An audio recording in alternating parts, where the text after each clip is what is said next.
آگے بڑھیں گے اور آپ کو بتائیں کہ انتظار ختم، P S L play of مرحلے میں شائقین کو اسٹیڈیم داخلے کی اجازت مل گئی۔ وزیر اعظم نے پی ایس ایل کے پلے آف میچز میں تماشائیوں کو اسٹیڈیم آنے کی اجازت دے دی۔ اب عوام میچز براہ راست اسٹیڈیم میں دیکھ سکیں گے۔ وزیر اعظم نے شائقین سے اپیل کیا ہے کہ وہ میچز دیکھنے کے لیے پبلک ٹرانسپورٹ استعمال کریں یا ایندھن کے کم سے کم استعمال کو یقینی بنائیں تاکہ قومی کفایت جاری مہم کو فروغ دیا جا سکے۔ وزیر اعظم شہباز شریف نے پلے آف مرحلے میں شریک 4 ٹیمز کے لیے نیک خواہشات کا اظہار بھی کیا۔ وزیر اعظم شہباز شریف سے وزیر داخلہ اور chairman P C B Mohsin Naqvi نے وزیر اعظم ہاؤس میں ملاقات کی، جس میں پی ایس ایل میچز میں شائقین کی شرکت سے متعلق مشاورت کی گئی۔ ملاقات میں سیکیورٹی اور انتظامی امور کا جائزہ لیا گیا، جبکہ پی ایس ایل میچز میں شائقین کرکٹ کی شرکت کے حوالے سے تفصیلی غور کیا گیا۔ Chairman P C B Mohsin Naqvi کا کہنا ہے کہ وزیر اعظم نے پی ایس ایل کے پلے آف کے تینوں میچز میں بھی عوامی شرکت کی منظوری دے دی ہے۔ ایک اہم شرط بھی عائد کی ہے کہ شائقین کو سختی سے ترغیب دی جاتی ہے کہ وہ میچز میں شرکت کے لیے پبلک ٹرانسپورٹ استعمال کریں یا ایندھن کے استعمال کو کم سے کم رکھیں تاکہ جاری قومی کفایت جاری مہم کو تقویت مل سکے۔ پی ایس ایل 11 کے ٹکٹس کی فروخت۔ پاکستان کرکٹ بورڈ نے آج کراچی میں اسلام آباد یونائیٹڈ اور پشاور زلمی کے درمیان کوالیفائر میچ کے ٹکٹ نرخ اور دستیابی کا اعلان کر دیا۔ پی سی بی کے مطابق آج کراچی میں ہونے والے میچ میں تمام انکلوژرز کے ٹکٹس کی ایک ہی قیمت ہوگی۔ تمام انکلوژرز کے ٹکٹس 500 روپے میں فروخت کیے جائیں گے۔ کوالیفائر میچ کے ای ٹکٹس دستیاب ہوں گے۔ حیدرآباد کنگز مین کی پوری ٹیم شلوار قمیص اور سندھی ٹوپی میں لاہور روانہ۔ سندھی کلچر کا پرچم لہراتے کنگز مین نے بتا دیا، ہم صرف میچ نہیں دل جیتنے جا رہے ہیں۔ لاہور والوں تیار ہو جاؤ، سندھ کے شیر آ رہے ہیں۔ غیر ملکی کھلاڑی بھی سندھی رنگ میں رنگ گئے ہیں، فینس کا جوش عروج پر۔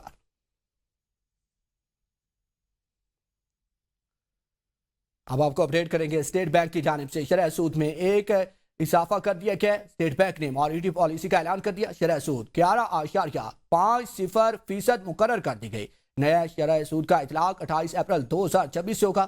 مرکزی بینک کے مطابق مہنگائی پر قابو پانے کے لیے شرح سود میں اضافہ کیا گیا۔ مالیاتی استحکام کے لیے سخت پالیسی اپنائی گئی۔ پالیسی ریٹ میں 100 بیسس پوائنٹس اضافہ کر دیا۔ اجلاس میں اہم معاشی فیصلے کیے گئے۔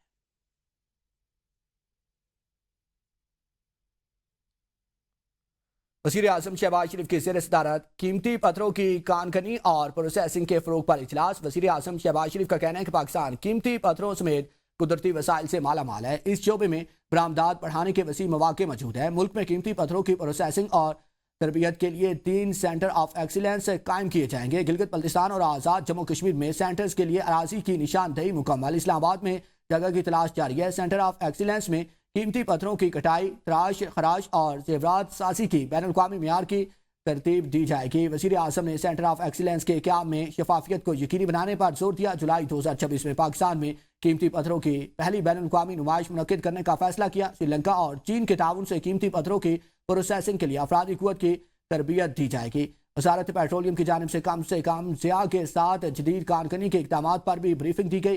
1000 افراد کو قیمتی پتھروں کی بین الاقوامی معیار کے مطابق کانکنی کی تربیت دی جا رہی ہے۔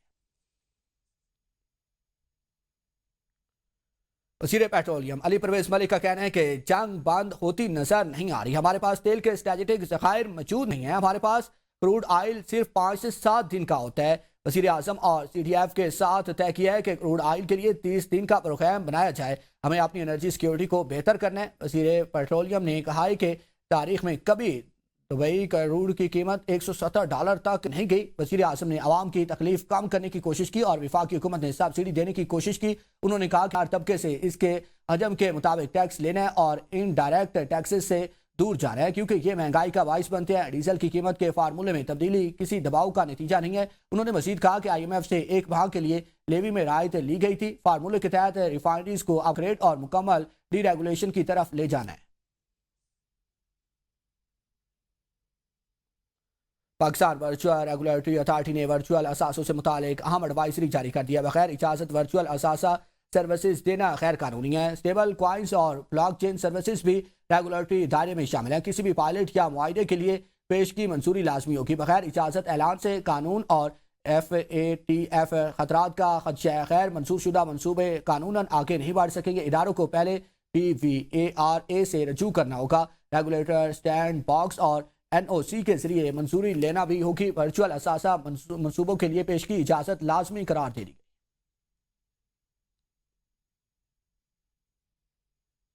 پاکستان کا ایران کو تجارت میں سہولت دینے کا فیصلہ. ایران کو پاکستان سے کسی تیسرے ملک کے لیے تجارت کی اجازت دے دی گئی ہے. وزارت تجارت نے ٹرانزٹ آرڈر 2026 کا نوٹیفکیشن بھی جاری کر دیا. امپورٹ ایکسپورٹ کنٹرول ایکٹ 1950 میں ترامیم کی گئی. حکم نامہ فوری طور پر نافذ العمل ہوگا. نوٹیفکیشن کسی تیسرے ملک روانہ کی گئی ٹرانزٹ اشیاء کی نقل و حمل پر لاگو ہوگا. ٹرانزٹ اشیاء پاکستان کے ذریعے ایران کے کسی مقام تک پہنچائی جائیں گی. پاکستان کی جانب سے سامان کی نقل و حمل کے لیے روٹس کا تعین بھی کر دیا گیا. کراچی، پورٹ قاسم، خوزدار، دل بدین، تفتان، گوادر اور تربت کے راستے حکم نامے کا حصہ ہیں. اوشا، پنجگور، ناگ، خوزدار، کوئٹہ، لاکپاس اور نوکنڈی کے راستے بھی حکم نامے میں شامل ہیں. سامان کی نقل و حمل کسٹمز ایکٹ 1969 کے تحت بنائے گئے قواعد اور FBR کے مقرر کردہ طریقہ کار کے مطابق ہوگی.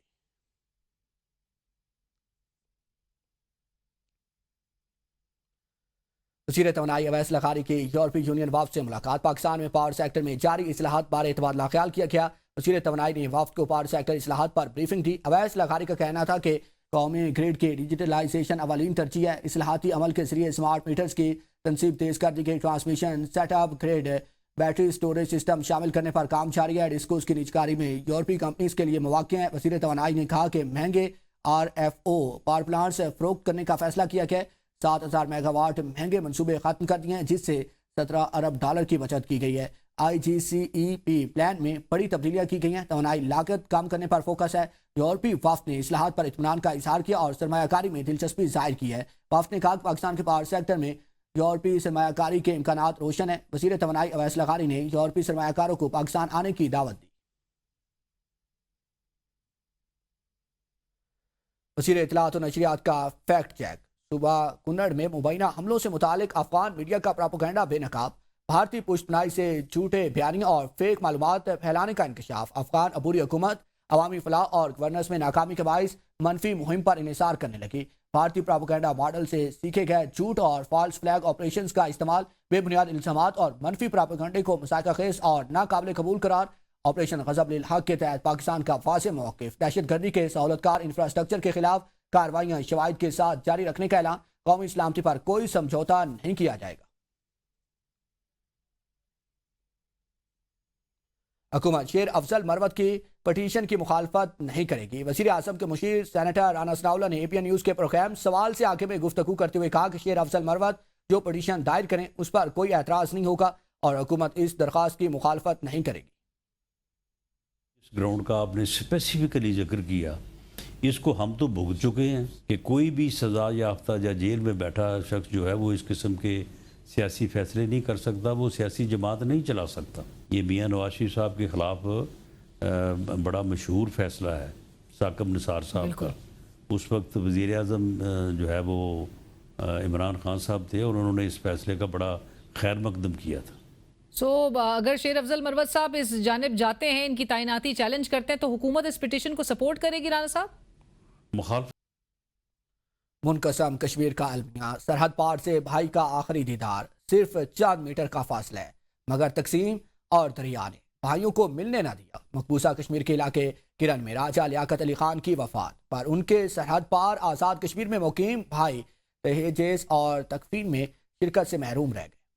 مقبوضہ کشمیر کے لائن آف کنٹرول کے علاقے کیرن میں راجہ لیاقت علی خان کی وفات ہوئی تو تجہیز و تکفین سے قبل ایک بڑا مسئلہ درپیش تھا. کیرن کا خطہ انڈیا اور پاکستان کے درمیان چند میٹر چوڑے دریائے نیلم سے بٹا ہے. منقسم حصوں کے درمیان دریائے نیلم ہی عبوری سرحد لائن آف کنٹرول کا حصہ ہے. لیاقت علی کے والدین اور بہن بھائی 1990 میں آزاد کشمیر آ گئے تھے جبکہ لیاقت علی مقبوضہ کشمیر میں مقیم رہے. مقبوضہ وادی کے کیرن میں وفات پانے والے راجہ لیاقت علی خان کا آخری دیدار ان کے بہن بھائیوں نے دریا کے اس پار سے کیا. آزاد کشمیر کے شہر مظفر آباد میں چلہ ہاڈی مہاجر کیمپ میں مقیم شگفتہ بانو نے نم آنکھوں کے ساتھ سوال کیا کہ یہ کیسی تقسیم ہے. میں اپنے بھائی کے ماتھے پر بوسہ بھی نہیں دے سکتی اور وہ دنیا سے رخصت ہو گیا. لیاقت علی خان کے رشتہ دار ظہور احمد نے بتایا مسئلہ یہ تھا کہ ان کے بھائی بہن اس اہم گھڑی میں کس طرح ان کا چہرہ دیکھیں. ہم نے اس طرف سے ان کی میت کو دکھانے کے لیے چارپائی کو اونچا اٹھایا تو اس پار کوہرام مچ گیا. راجہ لیاقت کے بھائی نثار خان کہتے ہیں دریا کے اس پار سے بھائی بھائی کا جنازہ آ رہا تھا اور ہم اس طرف روتے چلاتے کھڑے تھے. میں اپنے بھائی کو کاندھا نہ دے سکا, نہ آخری بار چہرہ دیکھ سکا. ہم یہ دکھ, یہ جدائی دیکھ دیکھ کر تھک چکے ہیں. دنیا اس مسئلے کو حل کرے تاکہ بیٹے باپ سے, بیٹیاں ماں سے اور بہنیں بھائیوں سے مل سکیں. لیاقت خان کی وفات اور آخری رسومات کے دوران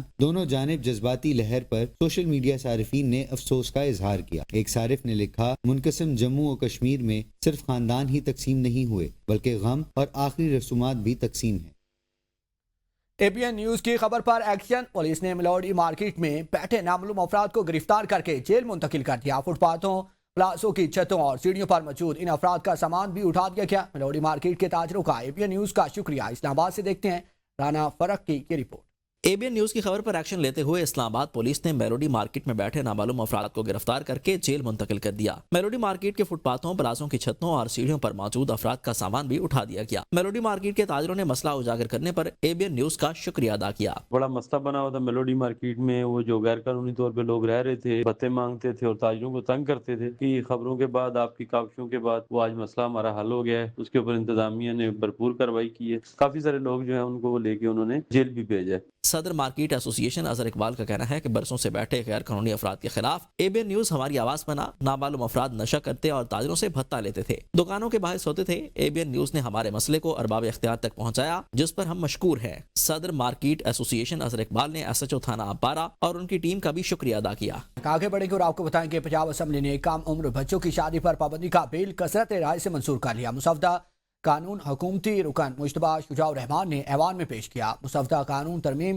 کم عمر بچوں کی شادی کی ممانعت پنجاب 2026 ایوان سے کثرت رائے سے منظور کیا گیا. منظوری سے قابل حکومتی اور اپوزیشن ارکان نے بل پر سیر حاصل بحث کی. اپوزیشن رکن قاضی اکبر نے کم عمر شادیوں کے بل پر اعتراض کیا تو حکومتی خواتین ارکان پھٹ پڑی. وزیر اطلاعات اسما بخاری نے حکومتی رکن کے اعتراض پر کہا کہ چھوٹی بچیوں کو پتہ نہیں ہوتا کہ ان کی شادیاں ہو رہی ہیں. اسما بخاری نے کہا کہ ذہنی و جسمانی پختگی برابر ہونی چاہیے. کوئی کام کرنا ہے تو آئی ڈی کارڈ چاہیے, لیکن اگر شادی کرنی ہے تو اجازت چاہیے. اگر کوئی نوجوان وقت سے پہلے جوان ہو گیا تو وہ شادی کا انتظار کرے, نہ کہ وہ کوئی گناہ کرے. وزیر اطلاعات نے کہا کہ کسی لڑکے یا لڑکی کی شادی کے موقع پاس شناختی کارڈ نہیں ہے تو پھر برتھ سرٹیفکیٹ ضرور ہونا چاہیے. پنجاب اسمبلی سے کم عمری کی شادی پر پابندی کا بل منظور. اراکین صوبائی اسمبلی نے بل کی حمایت کر دی. بہت جلدی عمر میں شادیاں ہو جاتی ہیں یا 18 سال سے کم عمر کی ایج میں شادیاں ہوتی ہیں تو اس کے بہت سے نقصانات جو کہ نہ صرف معاشرتی اور معاشی طور پہ بھی ہیں, ہیلتھ کے حوالے سے ہیں, ذہنی اور سائیکلوجیکل اس کے بہت سارے اسپیکٹس آتے ہیں. بل اچھا ہے, پاس ہوا ہے. خاتون جو ہوتی ہے نا وہ ایک نسل کو سنوار دیتی, بلکہ 7 پشتوں کو سنوارتی ہے. اگر وہ خود ہی اس قابل نہیں ہے, خود ہی اتنی میچور نہیں ہے, اتنی سمجھدار نہیں ہے, تو وہ کیا تربیت کرے گی, کیا سنبھالے گی اور کیا خاندان کو چلائے گی. دونوں پوائنٹس دیکھے گئے ہیں. اس میں اور بھی کافی رولز شامل کیے جائیں گے جو اس کے فائدہ یا نقصانات کو مد نظر رکھتے ہوئے. آج پنجاب حکومت یہ لگانے جا رہی ہے, میرے خیال سے اس کے پیچھے صرف یہی وجہ ہے کہ کم عمری کی شادی نہ ہو سکے تاکہ بچیوں کو موقع مل سکے اپنی زندگی میں آگے بڑھنے کا اور وہ ایک خوشحال زندگی گزار سکیں. کہ کم عمری کی شادی ہماری بچیوں کے لیے صحیح نہیں ہے. بچیاں میچور ہو جائیں, بچے میچور ہو جائیں, ان میں اتنا شعور آ جائے کہ ہم نے زندگی کیسے گزارنی ہے. ہمارے یہاں ایک ایسا بل پاس ہوا ہے کہ بچیوں کی پروٹیکشن ہوگی بہت زیادہ, اور جو ہے بچیوں کے فائدے کے لیے ہوا ہے.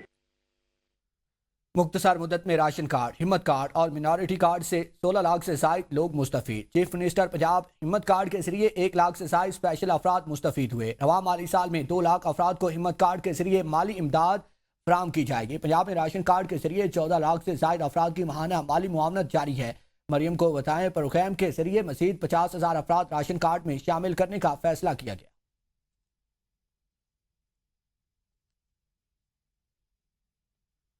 وزیر اعلیٰ خیبر پختونخوا محمد سہیل افریدی کی زیر صدارت سالانہ ترقیاتی پروگرام 2026-27 سے متعلق اجلاس ہوا, جس میں اطلاعات و تعلقات عامہ, سائنس و ٹیکنالوجی, انفارمیشن ٹیکنالوجی, قانون, مائنز اور منرلز, لیبر ڈپارٹمنٹس کے لیے نئے منصوبوں پر غور کیا گیا. وزیر اعلیٰ نے صحافیوں کو میڈیا پروڈکشن اور براڈ کاسٹنگ سیٹ اپس قائم کرنے کے لیے بلا سود قرضوں کی فراہمی کے لیے اسکیم تجویز کرنے کی ہدایت. سہیل افریدی نے کہا کہ بلا سود قرضوں سے نوجوان صحافیوں کے لیے خود روزگاری اور اپنے پلیٹ فارمز کے قیام میں آسانی ہوگی. صحافی خود مختار اور با اختیار ہوں گے اور فرائض آزادانہ طور پر انجام دے سکیں گے. وزیر اعلیٰ نے صحافیوں کے لیے میڈیا کالونیز کے قیام اور سم اسلامی پریس کلبز کی بہتری کے لیے اسکیمز تجویز کرنے اور وزیر اعلیٰ کی تمام جوڈیشل کمپلیکسز میں ڈے کیئر سینٹرز کے قیام کی ہدایت. اجلاس میں پشاور میں جوڈیشل اکیڈمی کا قیام، باجوڑ اور مانسیرہ میں ڈسٹرکٹ جوڈیشل کمپلیکسز کا قیام بھی تجویز دی گئی ہے. وزیر اعلیٰ ورک پلیس پر ہراسانی قانون مزید سخت کرنے اور شکایات کی کارروائی خفیہ رکھنے کے لیے ترامیم، صوبے میں چائلڈ لیبر کے خاتمے اور ان بچوں کو تعلیمی ادارے میں شامل کرنے کے لیے بھی اسکیم تجویز کرنے اور صوبے میں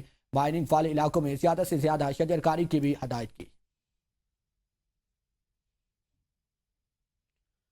بلوچستان ہیلتھ کارڈ پروگرام کے ذریعے عوام کو مفت اور معیاری علاج کی فراہمی یقینی بنائی جا رہی ہے. وزیر اعلیٰ بلوچستان میر سرفراز بگٹی کا کہنا ہے کہ بلوچستان کے شہریوں کی آسانی کے لیے ہر شہری کا شناختی کارڈ ہی اس کا ہیلتھ کارڈ قرار دیا گیا ہے. بلوچستان ہیلتھ کارڈ پر نہ صرف بلوچستان میں بلکہ ملک بھر میں بڑے اور پرائیویٹ اسپتالوں کے نیٹ ورک کو بلوچستان صحت کارڈ میں شامل کیا گیا ہے. بلوچستان ہیلتھ کارڈ پروگرام کے تحت 3,45,000 مریضوں کو علاج کی سہولیات فراہم کی گئی ہیں. ہیلتھ کارڈ کے ذریعے 69,000 ڈائلاسس، 44,000 سے زائد کیموتھراپی اور 1,200 سے زائد ریڈیو تھراپی سیشنز مکمل. دل کے مریضوں کے لیے 7,784 انجیوپلاسٹی اور 575 بائی پاس سرجریز کامیابی سے کی گئی.